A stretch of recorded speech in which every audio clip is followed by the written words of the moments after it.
Game 7. Who gets the mound that day? I mean, am I an option? Because Oh, I yeah, I'm four. Hey, I oh, got absolutely. I got a little Kobe Bryant in me. If I can have the ball, I want the ball in my hand. That's kind of how I feel. If it can be me, I want it to be. I'd rather blame myself than blame myself for trust.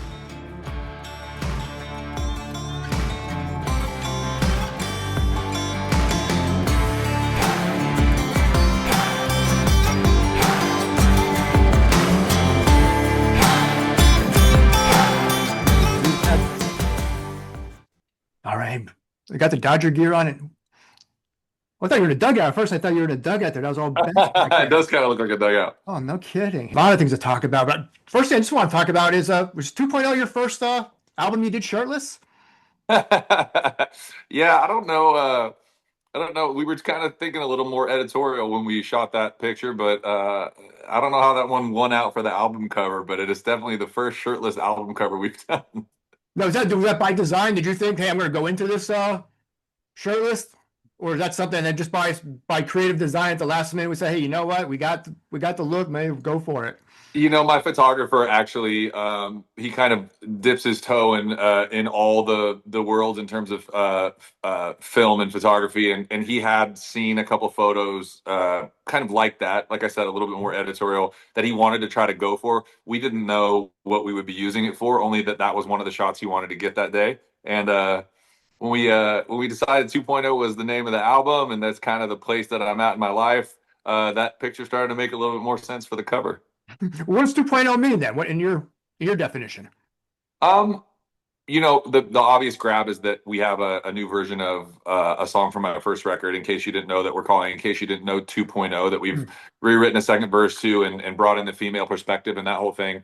But for me personally, there's been a lot of changes in my life in terms of health and wellness and fitness over the last 18, 19 months, that kind of have turned into this new 2.0 version of myself. And so, having young children at home and starting to get older and starting to realize, we have so much more knowledge about what is good and bad for you these days, in terms of all the way down to the food that we eat and everything. We have so much more knowledge available to us that I've been doing a deep dive into, being the best version of myself as possible, really longevity and being around for my kids as long as possible. And so I feel like 2.0 being a song on the record, but also me being in a place where I feel like I'm a new, better version of myself, all kind of landed itself to the album cover we chose.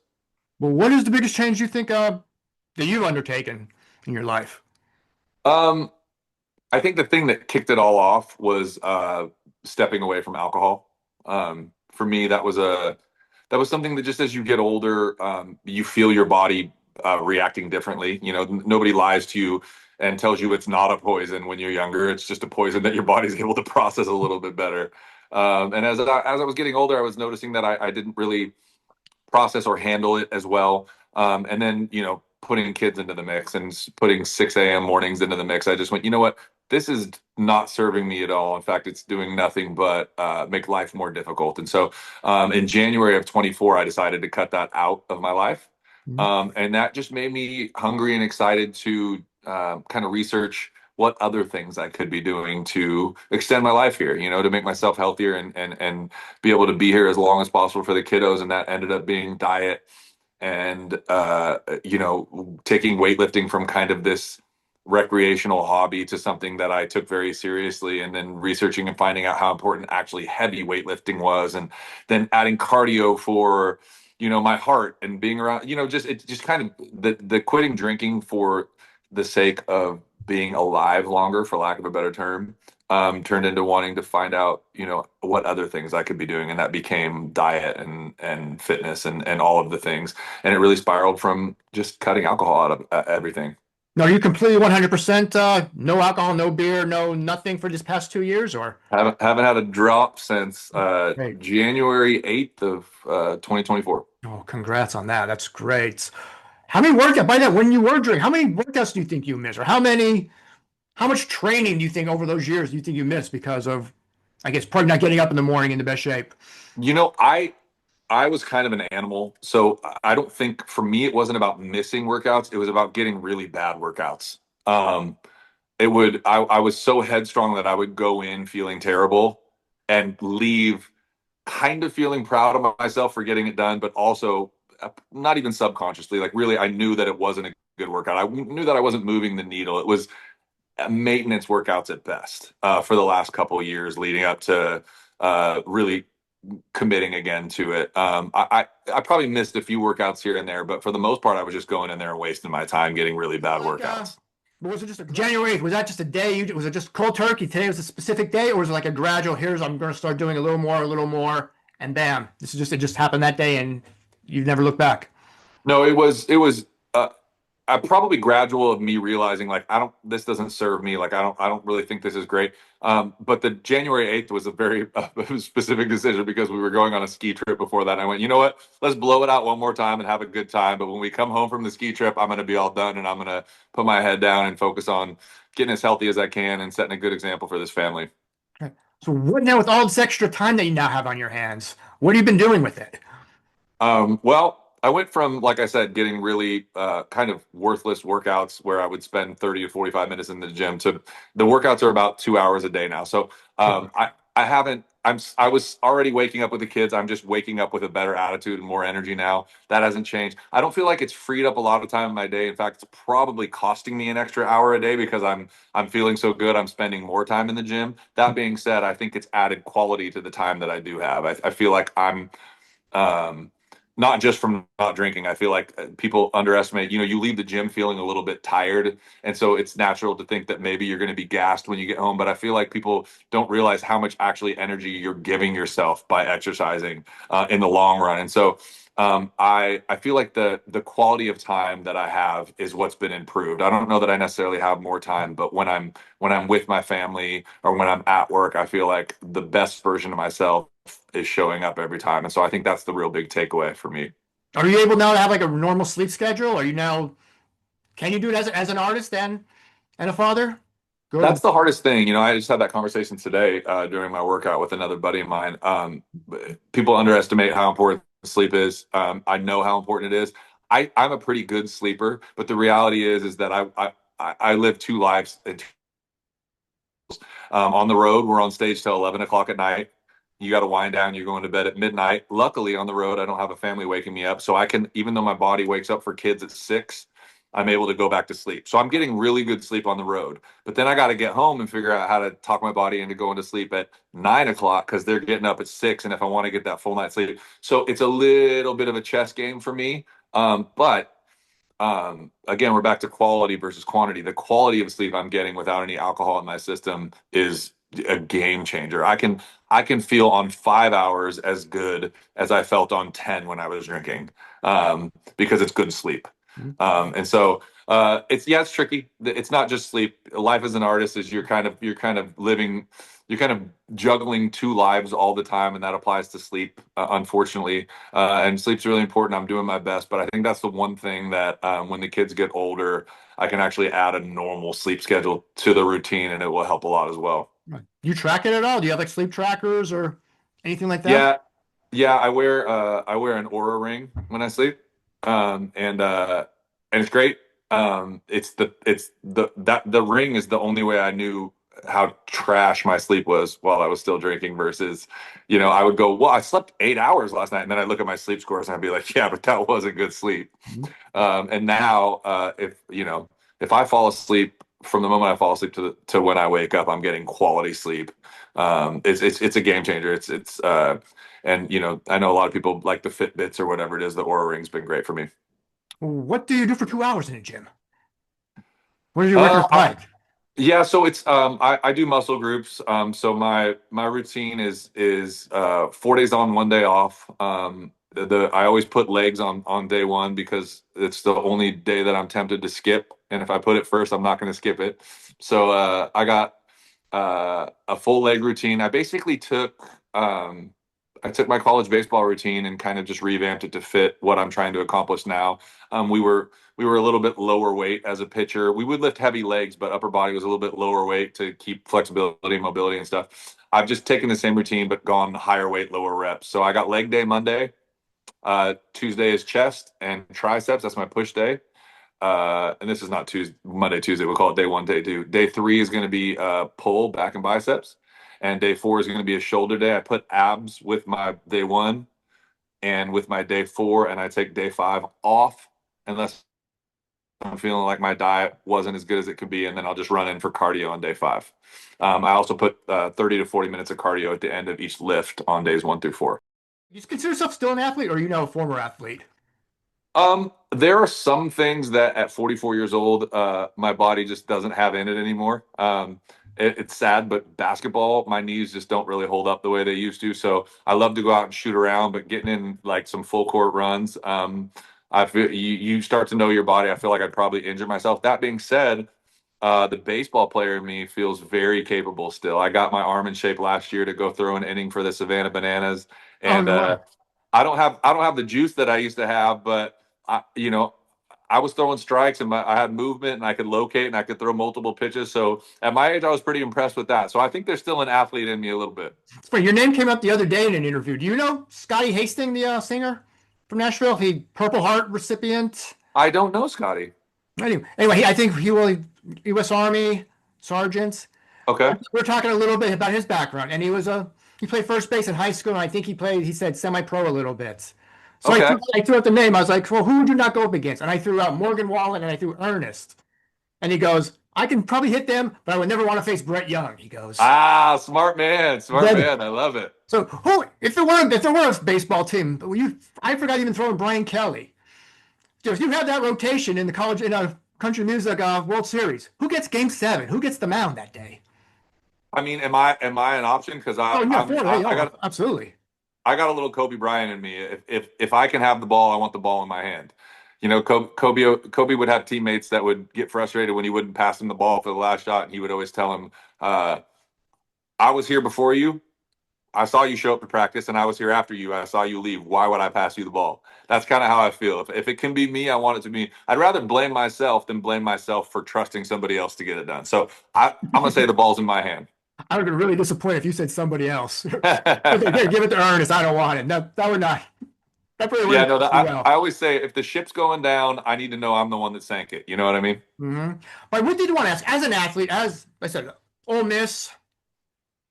When did you decide that hey, I'm going to need a trainer in my life now? You know what? You've been working out since probably 18, 19, probably even younger than that. When did Don Saladino come into play?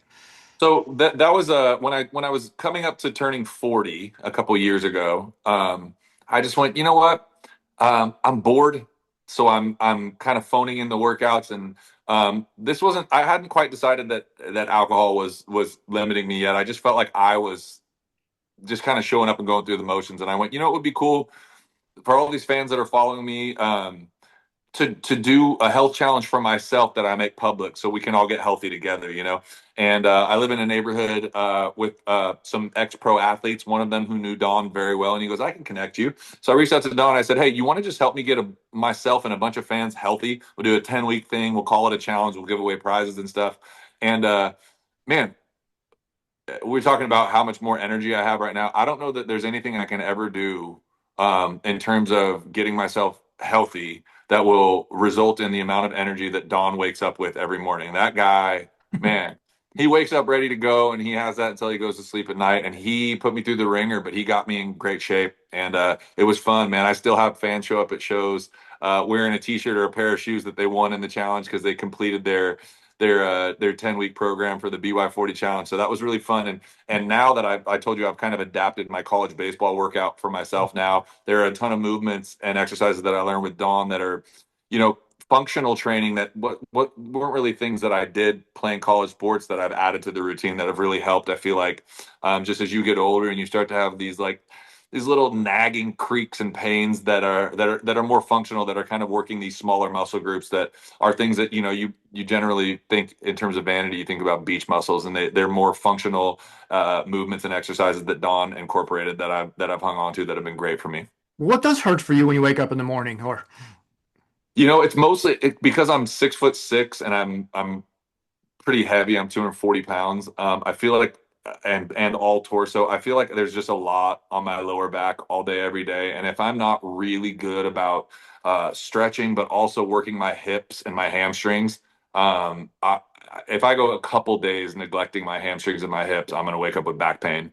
And that's been since my mid 30s. So that's something that I've been dealing with. But it's really just it's up to me. You know, you get to a certain age where it's just about how much work you want to put in to feel good.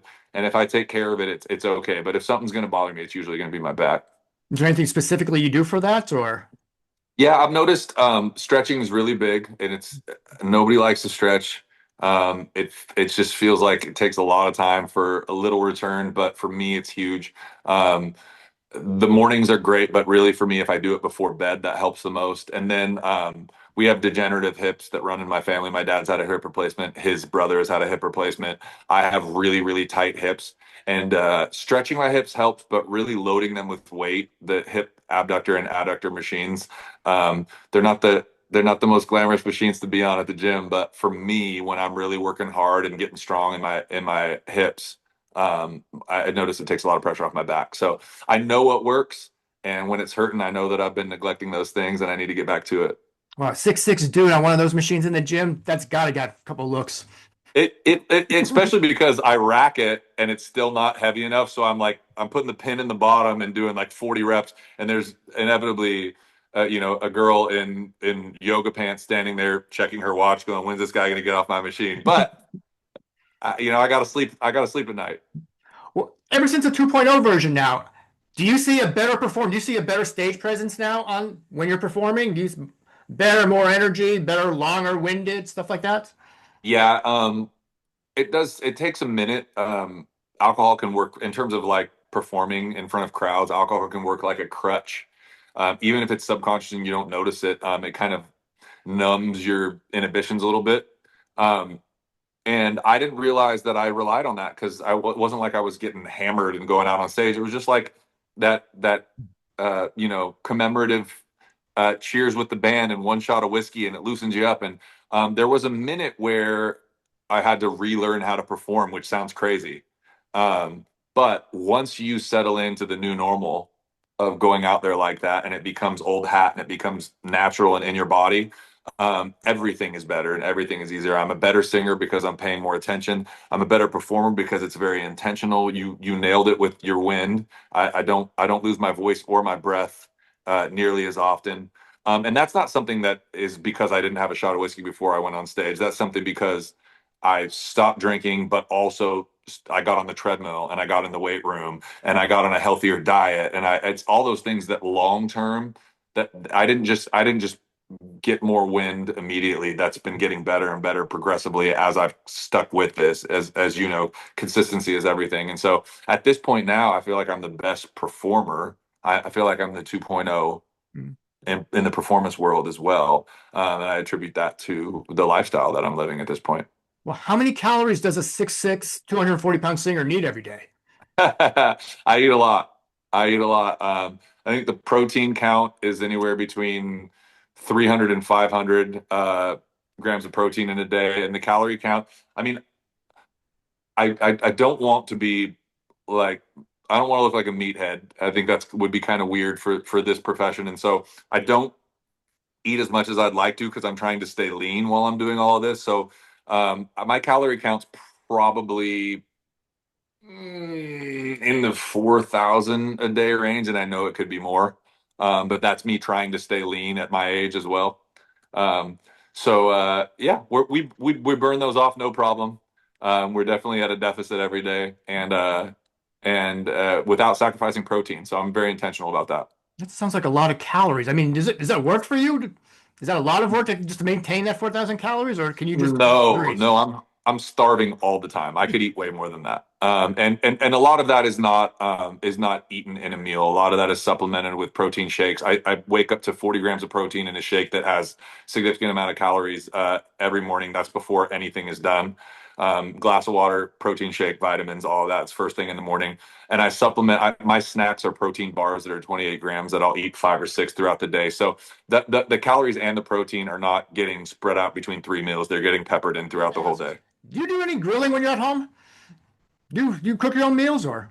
It probably 3 to 4 days a week. It's one of my favorite things. It's one of the easiest ways to eat clean and eat lean as well for me. I could eat red meat and chicken non. I could eat it every meal. And I put a TV out on the patio. I throw the game on. Dad's a hero for cooking dinner. I also got a little time to myself. I got a meal that I'm excited about eating and I can feel good about. I would do it 7 days a week if it wouldn't didn't get boring for the rest of my family. Well, being from California, have you gotten to hunting and fishing yet, or? No, you know what? The only thing that hasn't happened out here, the culture I've completely adapted to and I've fallen in love with. I can even deal with the weather at this point. It's a little too hot for me right now, but you're in Arizona, so I'm not going to complain.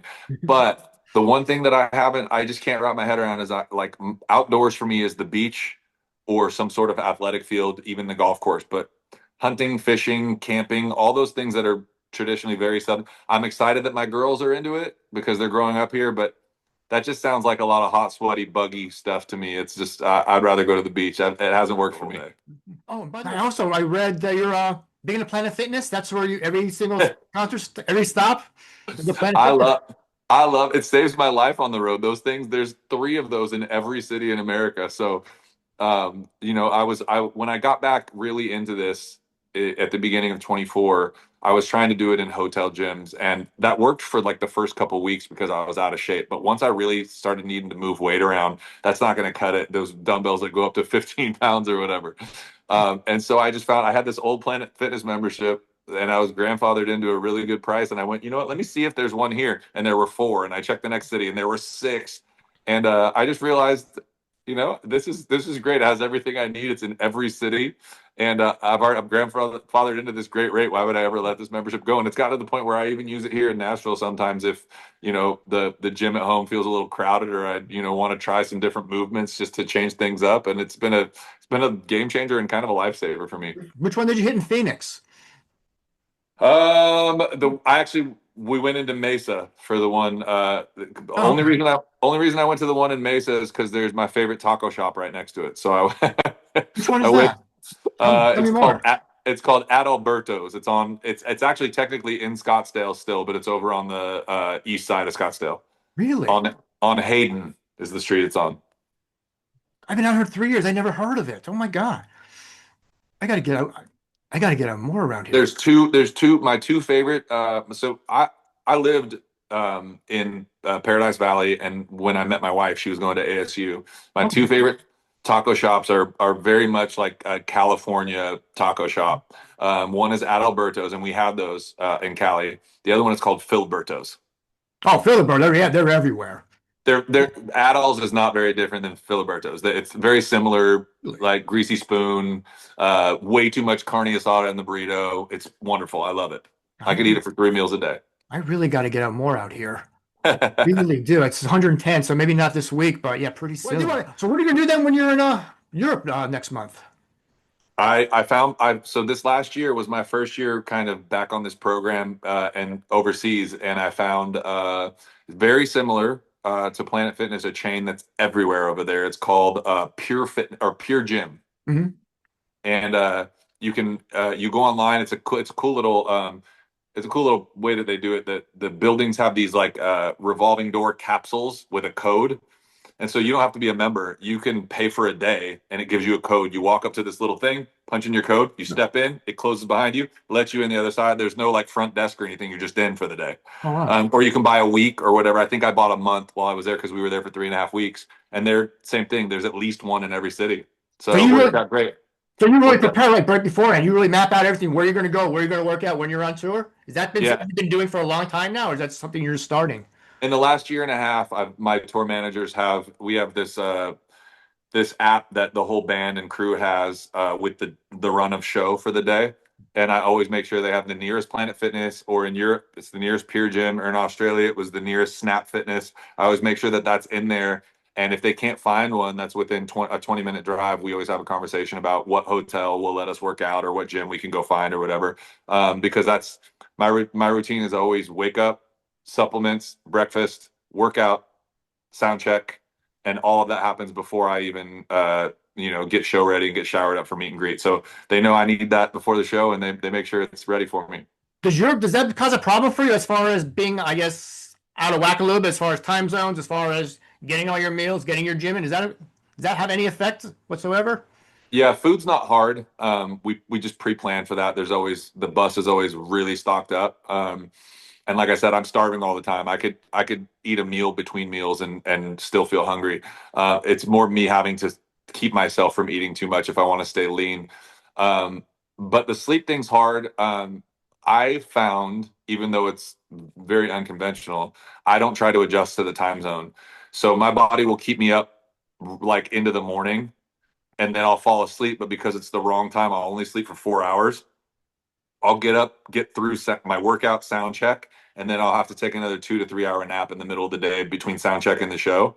But I did that this year every single day. I don't have family out there, so it's not like I gotta take my wife to dinner. It's okay that I use that pocket for a long afternoon nap, and it worked perfect. I got home not jet lagged. I was right back on my home schedule, but that extra nap over there was making me feel rested, and I was getting good workouts. And yeah, I just, I think for a lot of people, they love to stay up on the flight and sleep deprive themselves so that they can just get right on the new schedule when they get there. And I always used to try to do that. And I found for me, it's better to just stay on my schedule at home if I'm not going to be there for 6 months than it is to have to adjust over there and adjust again when I get back.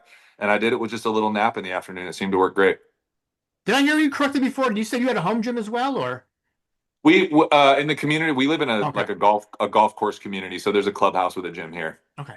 The one question I did want to ask is, did you ever think when you're at Ole Miss, when you're on the mound, that you're going to be touring Europe as a singer? Was that ever part of the deal?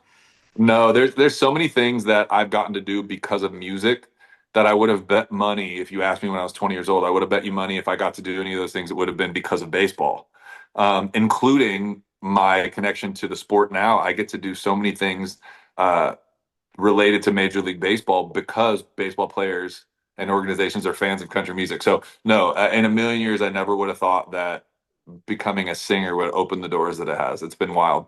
How did you get into music? When did that transition start out rolling?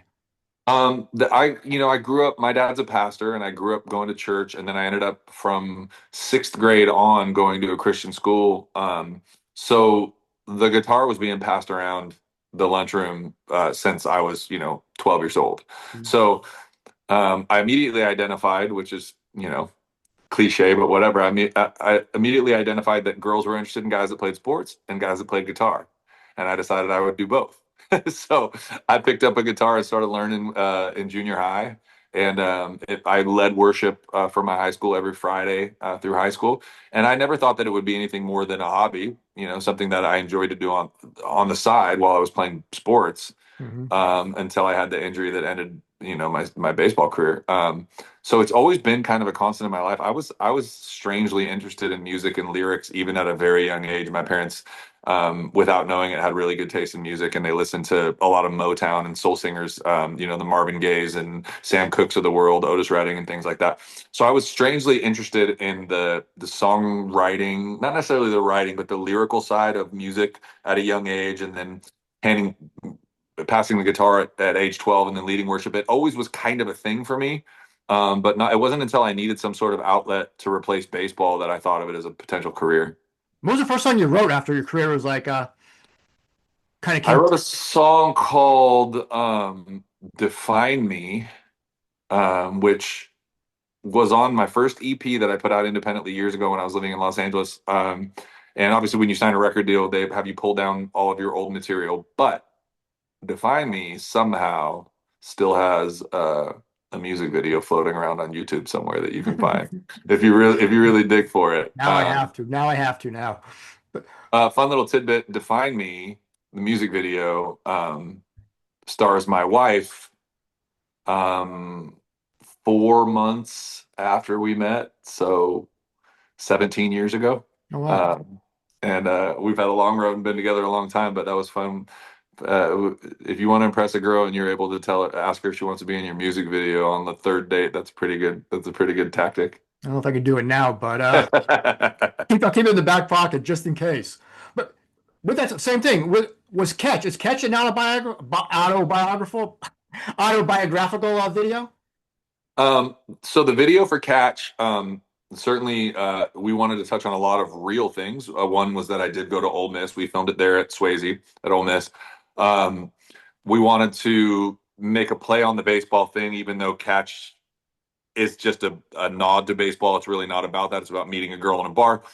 But the other cool thing about that video, which we didn't tell people at the time, but we cast a little boy to walk away with us at the end of the video because we hadn't told the world yet, but we knew we were pregnant with our daughter at that point, our first child. So we were kind of like giving a glimpse into the future, while my wife walking there holding my hand was actually pregnant with our first child at the time. So there were a lot of like real life stuff that we tied into it, but it wasn't like a down the middle black and white recount of something that actually happened. It was just kind of a bunch of it was kind of like a junk salad, a bunch of real life things thrown together in one video. What, do you remember when you got drafted? Do you remember how much you were getting? You were offered by the Twins? Yeah, so for anybody that doesn't understand, we say drafted to make the conversation shorter. I didn't actually get drafted. I was a pre-draft selection because if you're in college, they can't call you, scouts can't call you and talk to you about rounds and money. If you're in high school and you're considering foregoing college, they're allowed to talk to you about more. And so I had agents come into my house to meet my parents, and I had teams calling. It was the Twins and Devil Rays that called, and they were very straightforward. Both of them were talking about the sixth round. One of them was going to offer $240,000. One was going to offer 275 for a sixth round selection. And at the time, I was 15-0, throwing mid 90s, the team that was 17th in the country. And we had beaten a kid down the road who went 8-1 that year, who was going to go in the first round. So because I had gone to a small school, I felt like I was getting lowballed. And I just told him, don't waste your pick. I said, I got a full ride to Ole Miss. I'm going to do that instead. No looking back now, so. No, I mean, $250,000 would have been nice. I probably would have put money down on a house or something, but I would have felt more committed to the sport and probably not had the balls to walk away from it. And I Mhm. probably wouldn't be where I am now. So I definitely have no regrets. Oh, and by the way, you're playing this week at IndyCar, if I'm not mistaken, right? The indie thing is at the end of August here in Nashville. I thought it was this weekend. I'm sorry. It's their last stop Mhm. of the season, and my label's heavily involved. So Mhm. I will be. I think I'm doing 4 songs: Riley Green, Cheryl Crow. I forget who else is on it, but it should be Cooper Allen. I think is a new artist that Big Machine has Okay. signed. So that should be a blast. Okay, so I just heard on highway this morning, Colton Herta was on from Indy. I thought it was this Yep. weekend. So, makes a major difference. Have you ever gotten in an IndyCar yet, or? No, I haven't. There was a time for a second where, because Scott Borchetta, the head of my label, is very very into all things racing. In fact, he races himself. And there was a time where I thought, like, I'm working with this label. There's going to be a day where I get talked into getting out on the track or getting in a car or something. And not making light of this at all. Tragically, Scott got in a really bad wreck years ago, and it's a miracle that he's recovered the way that he has. And seeing that, I just went, I'm kind of a scaredy cat anyways about stuff. I'm not the guy to skydive or bungee jump or anything. And I just that went from something I might do someday to something I don't need to take the risk with. So I love to watch it. I love to cheer it on, but even I listened to that interview on XM that you're talking about this morning, and they asked him that. They said like 200 miles an hour. I mean, is that crazy? He goes, yeah, but it's kind of all I know. I think if I grew up with it, maybe. But as a 44-year-old who's trying to just get a good workout in without his knees going out, I don't think I need to take a risk in a car moving 240 miles an hour. Yeah, I got to do that when they were in Indy this past year. They had the experience where you sit in the back seat, Hmm. and it was the scariest 2 minutes probably in a car I've ever been. I bet. It really, you felt like you were actually was going to pull you right out of the car so many times. I don't know how they do it, and not just wreck at every turn. It's crazy. But, It but takes with a different breed. that, but with that, one more question. What are some of the things you have the opportunity to do now as a singer that you probably wouldn't have done anywhere else? I'm really grateful for. I know this is going to sound strange because it's everybody's into it now. It's all the rage, but I'm really grateful that I found golf at this stage in my life.